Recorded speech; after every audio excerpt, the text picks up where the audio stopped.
Welcome to the Slop Farm. Enjoy the video. You start by preparing your system. Confirm Windows 10 64-bit, at least 8 GB RAM, and 50 GB free.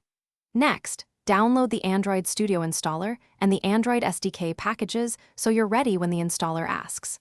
Once done, enable CPU virtualization in BIOS if you plan to run emulators.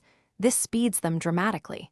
Make sure antivirus won't quarantine SDK files. Run the installer as administrator and choose the default SDK path unless you have a specific custom partition or drive. Now configure Android Studio itself.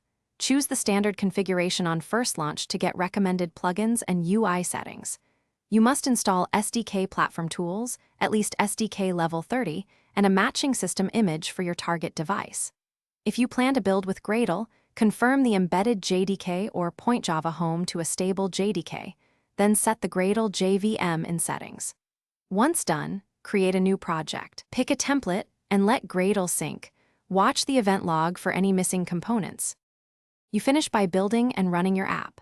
Select a virtual device or connect a USB device with USB debugging enabled. If Gradle sync or build fails, stop, clear caches, then choose File, invalidate caches, and restart. After restart, rebuild the project.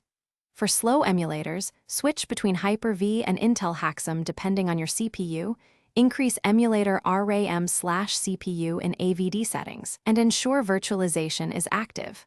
One key troubleshooting tip: if device won't appear, reinstall USB drivers or Thanks for watching. Consider subscribing if we helped you today.